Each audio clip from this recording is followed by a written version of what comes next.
So, Brooklyn Beckham, Victoria, the controlling family, the boy who's blocked his parents. What's going on here? I don't normally get into like celebrity stuff, right? Because I don't think it's that important. And I don't follow it because it's just not something I follow. But I followed this story because if the tea was just irresistible, right? But there's an aspect here of kind of the kind of bond, the mother-son enmeshment that can happen, and also around kind of controlling parents and families. Certain cultures, right, and this isn't really common with kind of what they white British culture, right, isn't really synonymous with controlling families, right, if we're honest. I have had a lot of clients from really South Asian clients, right, and even some of my friends who have been kind of from Asia, very controlling families, right? Telling you who you should marry, who you shouldn't, right? And then I've also seen it with my wealthier clients where there's like a family name, a bit similar to the Beckhams, where there's a family name to uphold and has to be looked after, right? And it becomes quite controlling. But I'm going to touch on this enmeshment bit, right? Between the mother and the son. So what's enmeshment? Mother-son enmeshment in particular, which is the prominent one we see. You don't really hear about daughter-father enmeshment. If I'm honest, it's not something I've really looked into, and I guess I work with men, so I don't look at that much, right? What really happens is where the boundaries between mother and son become blurred, right? And it's a type of trauma that a boy carries, right? Where the emotional boundaries in particular, but sometimes physical boundaries, just like with Brooklyn, right? Those boundaries become a bit blurred. And there is this kind of overlap where the boy often, or the boys, sometimes there's multiple, they feel they have to be kind of a surrogate partner to their mother. Right now, we're not sure if this is exactly what's happening with Victoria and her son, right? But the instance around the dance, for instance, right? You can take this as one of two ways. Either she's controlling and she's wanting to dominate. She wants to be the top woman. She feels uncomfortable with the attention being on his wife, so she steals the show, right? Which is a form of kind of controlling, but it even comes up with enmeshed mothers where they struggle with the idea that their little boy, right? Their little boy is going to go and be with another woman. Right. So it's very typical for an enmeshed mother to be very critical of a woman that the man starts to be with. I keep referring to him as a boy.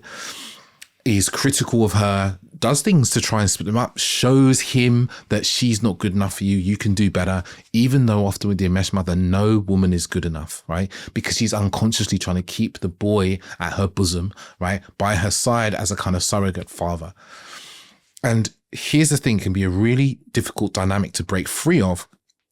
And I see many men really struggle in this, right? Where their mothers are so prominent in their life, there comes a point where they're having to kind of choose between their mother and their partner, or they're constantly having to choose, you know, do I look after my mother's emotional well-being or my partner's? And let me give you an example. So if you're enmeshed with your mother, it might be that, oh, I can't leave her alone on a Saturday night, for instance, right? This might be something like, oh, I can't say no to her when she asks me to do something because, you know, she'll get in a tizzy, she'll get upset, and I don't want to upset her. So suddenly you got Sunday afternoon and your partner has already planned something, right, for you to go and do. Maybe you're going to do volleyball. For some reason, I'm thinking volleyball, right? Or go for a lovely walk or see a show, and your mother's called and said, hey, do you want to come around for dinner? Now, boy can't say no to mother. Man, I say boy, I'm going to say boy. Boy can't say no to mother. So does he let down his partner or does he let down his mother? And then this becomes a turmoil moment, right? And I've worked with many men where they feel this constantly, they're having to choose. And then what happens if they say no to their mother starts to emotionally manipulate them. Right? Starts to emotionally manipulate. Oh, it's one of two ways manipulation looks. It can look like, oh, it's okay. I'll just be over here alone on my own. You know, don't worry about me. You go live your life. You enjoy yourself type of thing. Or the kind of other direction that I often see is like, oh, I can't believe you're saying no to me. And it's like full on kind of emotional blackmail, right? That happens in these moments. And what I see with these men often is they are very indecisive in themselves because they never really learn how to make decisions and choices because they've been outsourcing a lot of that stuff to their mothers. They struggle to really create deep bonds with women, right? Because the woman they meet are never going to be their mother. They're often seeking approval a lot from women because that's what they've done through their mum. They're often quite passive as well, right? Passive and indecisive, I said. They struggle to assert boundaries with women and their mothers, right? And they kind of fear this emotional engulfment that constantly comes up, that can come up with relationships, and this kind of battle with obligation.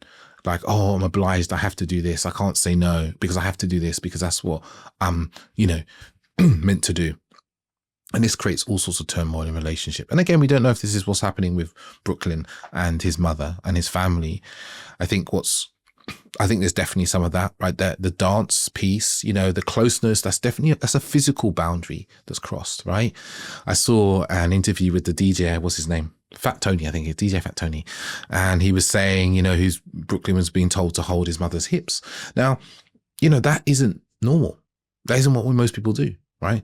You wouldn't be expected to have your first dance after you get married to be with your mother, right? The mother, there's some, she feels an entitlement to her son's time and energy. There's some sort of ownership that she feels she has. There's an unhealthy relationship there, right? And one other thing to add as enmeshment is happening, if the father is present, which isn't always the case, I often find with enmeshed men with their mothers, the father is either like a weakling man, or he's not present at all, and it's a single parent. If he's a weakling man, no, the father, his job in many ways is to, I'm going to use the word, rip his son from the mother's bosom and start to give him the tools to be confident and self-assured and confident and move into the world, right? And to have his own boundaries and choices, to aid him in his individuation, right? To be an individual sovereign man.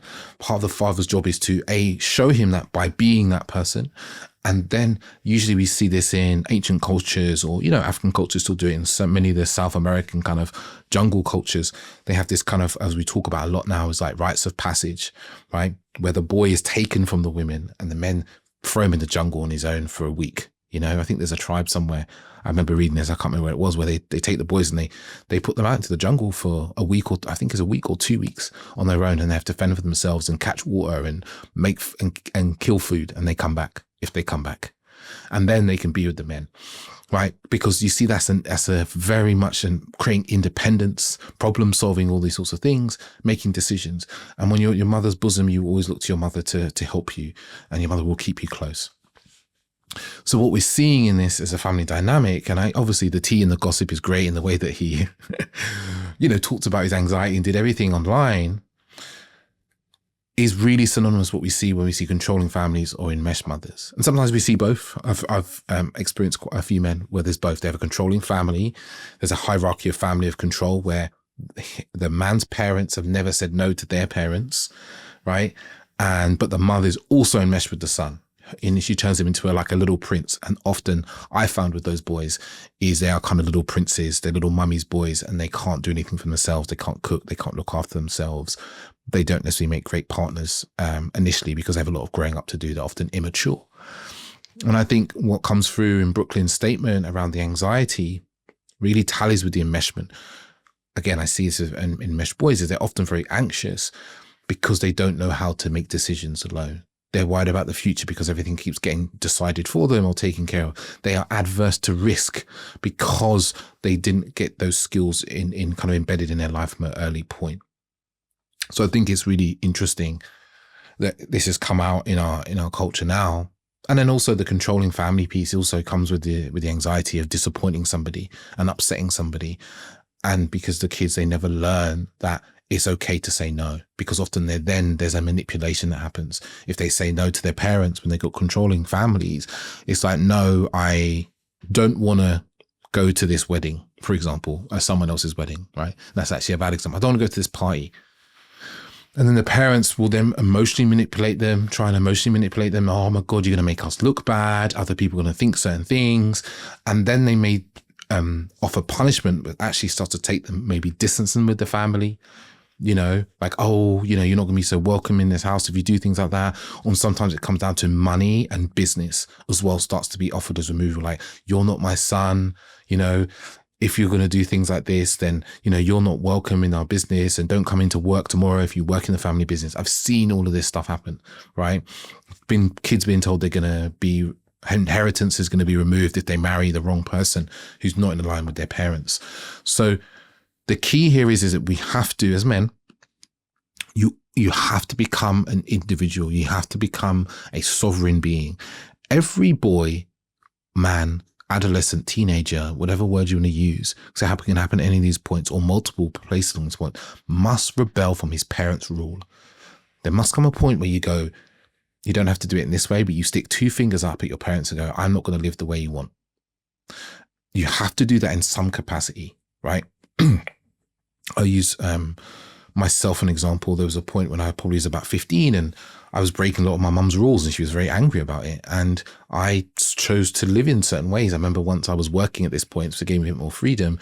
And I came home with a new pair of jeans. I think they were like a £200 pair of jeans. And I'm going back a long way. And she was like, what's this? And I was like, I bought a new pair of jeans. And she was like, how much did it cost? And I told her, and she was like, that's way too much money. I can't believe you spent that much money. And I said, that's great because it's my money. You see, I'm clearly, definitely there, breaking against her rule and the way she wants to live, right?